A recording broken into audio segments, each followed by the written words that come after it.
Hi there. Welcome to the Schwowin's Nest. My name is Sandra, and I'm so glad you're here. If you are new to my channel, I'd love it if you could hit that red subscribe button and stick around a while. And a warm thank you to all of my current subscribers. I really appreciate each and every one of you.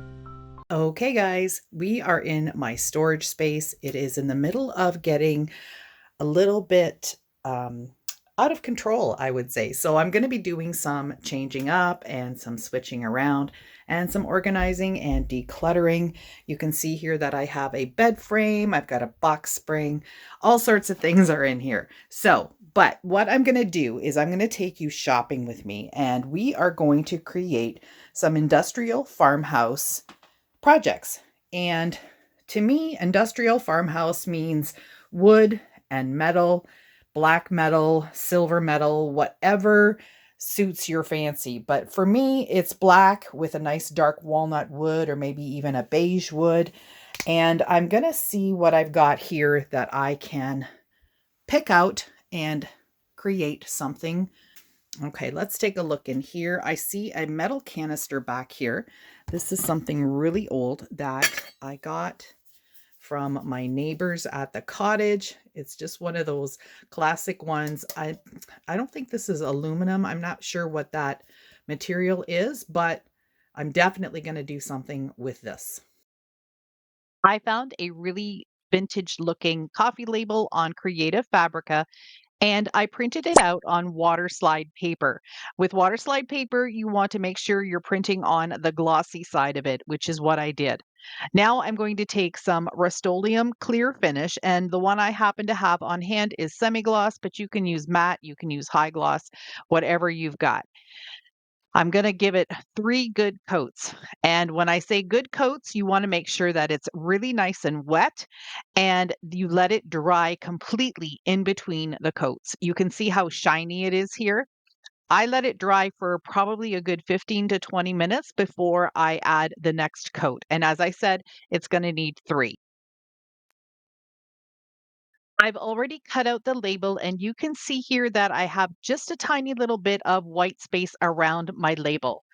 Now I'm going to immerse it into some warm water. You don't want it to be too hot, but you don't want it cool either. And this is going to release the paper backing from the label, and it's going to turn out absolutely clear. It's just a wonderful product to use, and it's really fun.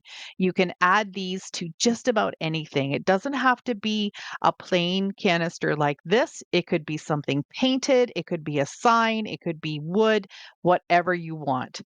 The next step is to just moisten where the area is that I'm going to be placing it on.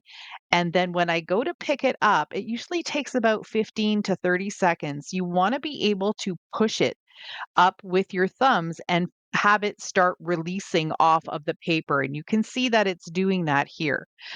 So then I'm going to place the one edge where I want it to be on my canister, and I'm going to place that down and then press it with my thumb and my fingers and hold it there while I slide the paper out on the other side. Now, because I already put a little bit of water on the canister, I'm going to be able to move this around and place it where it needs to be.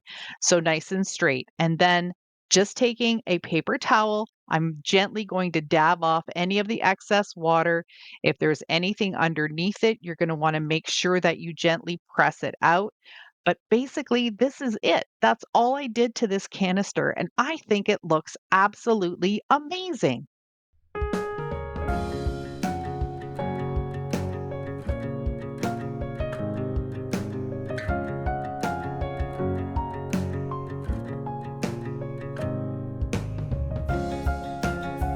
I've got this bowl. Let's see. It's a wired bowl and it has a bottom to it. So I think this might be useful. Originally, I think I purchased this to make some type of a cloche with it, put it on a bottom, but I'm thinking, I don't know, maybe we'll do something bowl-ish with this. Maybe grab a candlestick and put that on the bottom.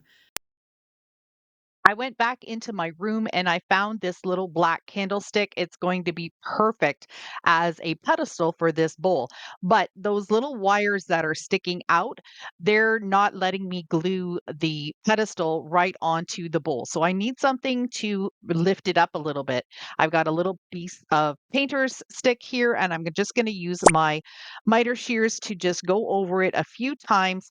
I like to just squeeze it as hard as I can. I don't have the strength in my hands anymore. So if you get one like this, you'll probably be able to crack through this on the first push. But I've got to be careful and just take my time. I just flip it around, cut and cut and cut, and eventually I do make it through. I've got my Weldbond glue that I'm going to use. I'm going to put a little bit on either side of the stick, and then I'll put some hot glue in the middle, and that will just help to get my little stick a chance to get secured with the hot glue, but then cure with the Weldbond glue. Now, the reason I love Weldbond glue is it really only takes about 10 minutes for it to stick, and then you can move on with your project. So if you haven't checked into that yet, I love this glue. It is my all-purpose go-to, and I'm going to do the same thing now with the candlestick. I'm going to add a little bit of my glue on either side, add some hot glue in the center, and then press it down onto the stick. Just give it a good push and then just let it set for about 5 or 10 minutes. Now I'm out in my garage. I'm going to spray paint all of this black. I'm using satin black. It's called Canyon Black, I think, from Rust-Oleum as well.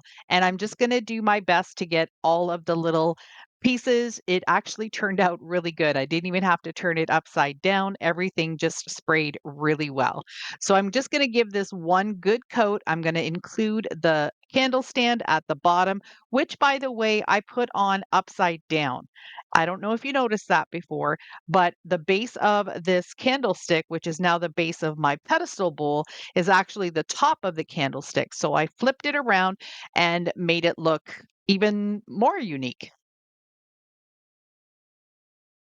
This was another quick and easy project, and I love how it turned out.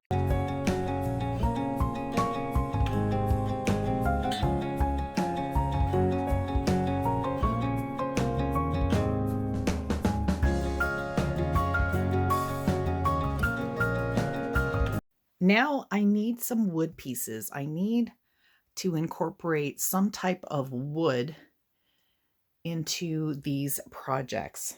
So I'm not quite sure what I'm going to do. You can see here I've got lots of scrap wood and different things. I think I'm going to grab maybe this piece of wood. No, I see something else that I want.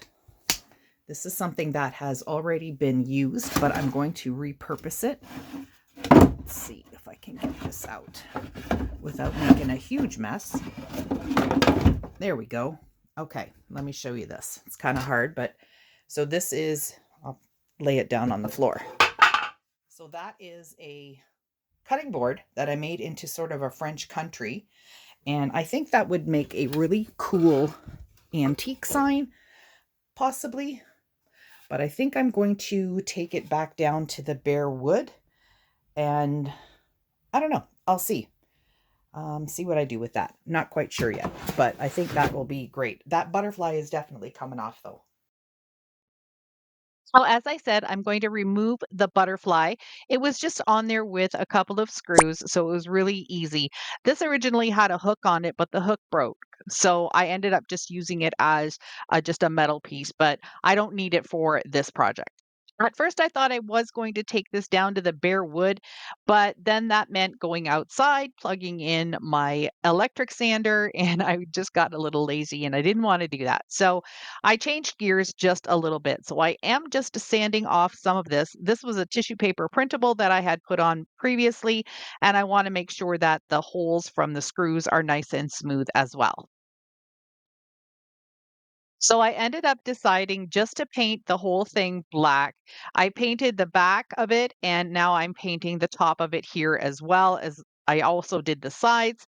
And Now that I'm editing here, I could have just painted the other side black as well and use that as the front, but I did want some of that white to show through because I'm going to distress this. So just one coat of black chalk paint does the trick. One of the things I really love about having a cutting machine, I have a Cricut Joy and I have an Explorer, but for this project, I used my Cricut Joy. I created my own custom stencil. I used a font stencil that I downloaded from Creative Fabrica. I grabbed one of the images from Design Space and used that for the little leaves at the top. And then I was able to do whatever I wanted to do. I could do whatever lettering, whatever design I wanted, and I'm just used white cardstock to cut it out. So it's a really inexpensive way to customize your own stuff. Yes, you've got the machine and you've got to invest in that, but it is so worth it. What I'm doing is just taking a regular kitchen sponge and I'm sponging on some white chalk paint. I want this to look old and weathered and distressed right away. So that's why I'm just using the sponge because that will just give it sort of a little bit more of an old texture right away. It's not going to be completely covered. And that's exactly what I'm looking for.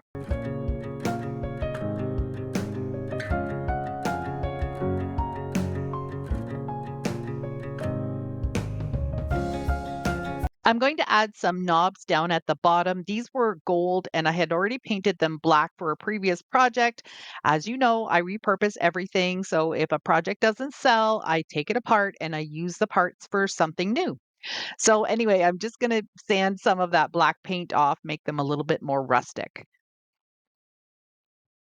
I've marked out a couple of pencil dots where I want the knobs to be, and now I'm just taking my cordless drill and drilling a hole in it that will be just a little bit bigger than the size of the bamboo skewer you can see sitting there. If you've worked with knobs before, you know that there's a screw that should come in from the bottom and will screw right into the knob. But the screws that I had for these knobs weren't long enough to go through the piece of wood that I have. This is a thick deck board. So what I'm doing instead is cutting down a piece of bamboo skewer. I'm going to glue that inside the knob, and then I'm going to add additional glue and glue it inside the hole. So basically, I'm just creating a screw or a little peg, I guess you could call it, to be able to attach this to my board. I am using a different type of glue here. This is called No More Nails, and we used this type of material or this glue at our cottage for shingles, for part of our shed.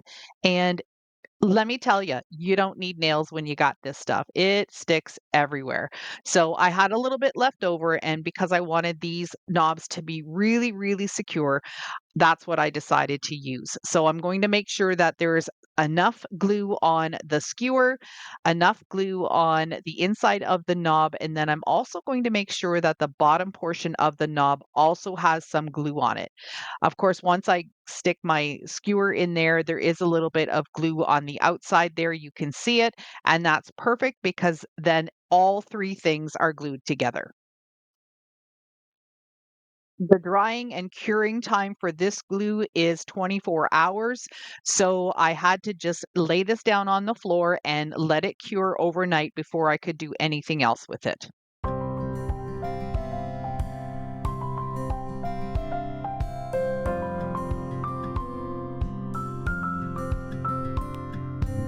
This is the next day. It's completely dried. Those knobs are stuck on there really well. And now I'm just going to take some sandpaper and bring up some of that white paint that you saw earlier. And that was one of the reasons why I decided to leave the white as the top or the front side of my sign because I want to be able to sand it and distress it and bring some of that white through.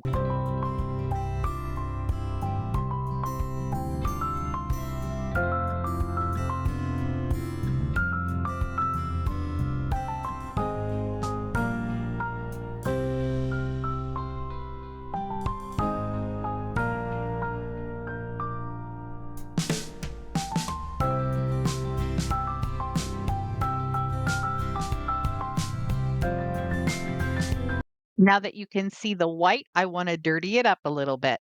So I'm taking a paper towel just with a little bit of my antiquing wax, and I'm gonna go over the edges and everywhere where I distressed it, just to bring out a little bit more of a grungy, dirty look. And I really think that this put this project over the top.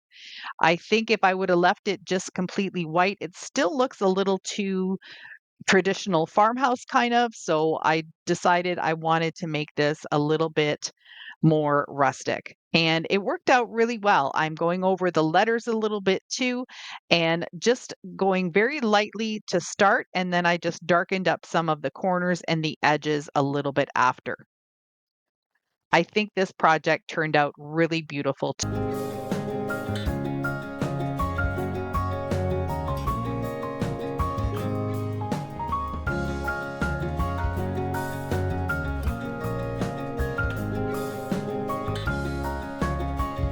I decided to do another wood project, and there's a little crate you can see right in the center here.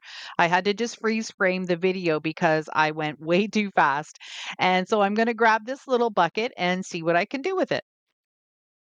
This is what the crate looks like. It's the larger of the two sizes that I have, and I'm going to do something a little different with this. The first thing is to mask off the top third of this. I did start by taping the center of it, but then I had to switch up and I realized no, I want to paint the bottom portion first and then I'll paint the top portion. So I'm going to do the same on both sides. I don't have to do it on the front and the back because the slats are already there. The bottom 2/3 are going to be getting painted black. I'm gonna do the inside as well, but I'm not gonna show you all of this. As I said, it's very tedious to be painting these, but the chalk paint that I have here is amazing on raw wood. You only need 1 coat. It's a really great product. I think I have those linked in my Amazon store, and I believe it's Folk Art Home Decor chalk paint. So if you're interested in getting chalk paint that does 1 coat coverage, this is it. So here I am. I'm going to be just painting the bottom 2 slats as you see, and I'm going to continue to do that. I'm going to have to take a smaller brush to get in between and get the top sides of the slats. And yes, it's going to take me a while. And have I complained about that anymore yet? Okay, I'm not going to complain about it anymore because I love how it turned out. So let's just move on to the next step. Here's what it looks like with the black portion completed. As I mentioned, I did the inside as well. Now I have my pretty made stain in my little dropper bottle there, but I did put it in a little Dixie cup here and I added a little more water. It was just a little too dark for me. So all I'm going to do is what I usually do when I'm staining things is I'm going to apply the stain and then wipe the excess back with a paper towel. This is a super easy method. I love using water-based stains like this because you can make any color you want. White, gray, black, brown. You can mix colors and create a custom stain for yourself. It's amazing. I really love being able to just grab those dollar store acrylic paints in any color that I want, add a little bit of water to it, or maybe blend it in with a couple other colors and create a really easy stain.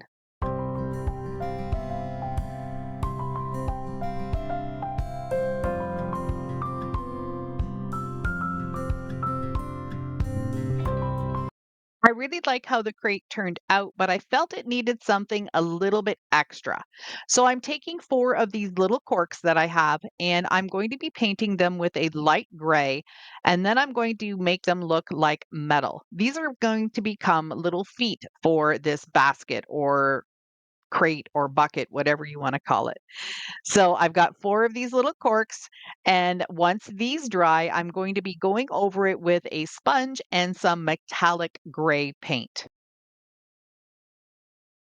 Because I like the industrial farmhouse look with wood and metal, I'm going to use these plastic buttons. They are silver. I'm going to add some of the darker gray metallic paint to them, and then I'll use these as little accents on the crate. I'm just taking these little snips and just popping off the little buttonhole part at the back. It was super easy. Again, these are plastic, so it didn't take long. So this is the metallic gray paint that I have. It's just a little bottle and I've had it forever. I think I got this one at Michael's though, because you don't really get a lot of different variety colors at the dollar stores.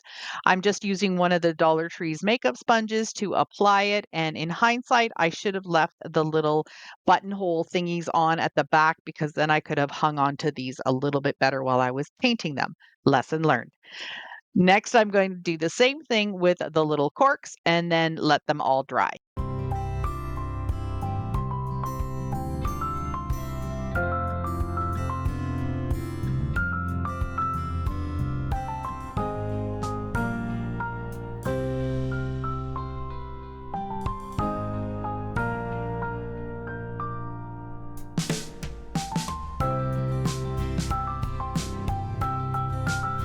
I'm going to be placing the buttons just with some hot glue right in the center slat on top of the black. I think this turned out really nice. I love the look of it. It just gives it that little extra detail and makes it look a little bit more high end.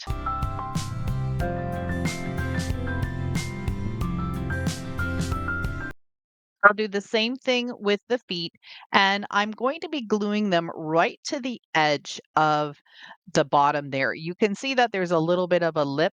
If you wanted, you could just put the corks right on the inside of the lip so they're glued to the bottom of the crate, but I decided to glue them onto the lip just because that would make them a little bit more prominent. You'd probably lose about an eighth of an inch or so of the height of the cork if you put it inside the lip.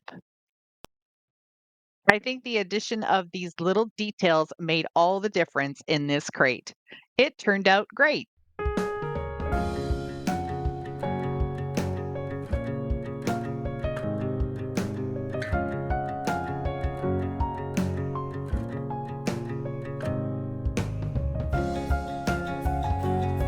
This olive bucket, I'm going to pull that out.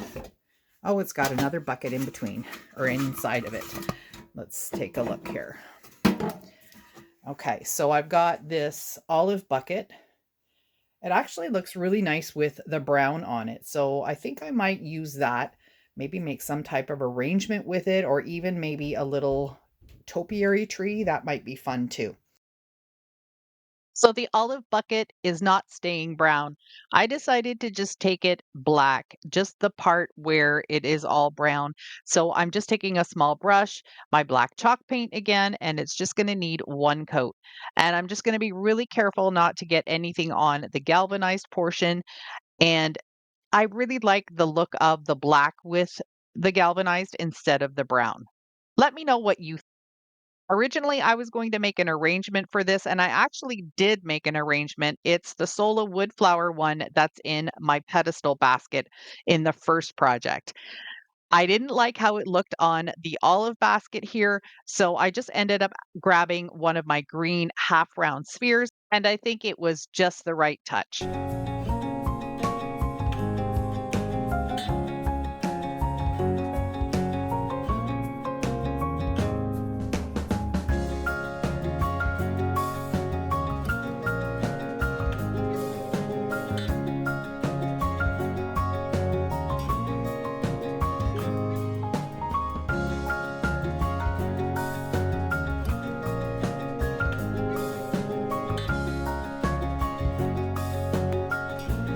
I hope you enjoyed my industrial farmhouse decor ideas.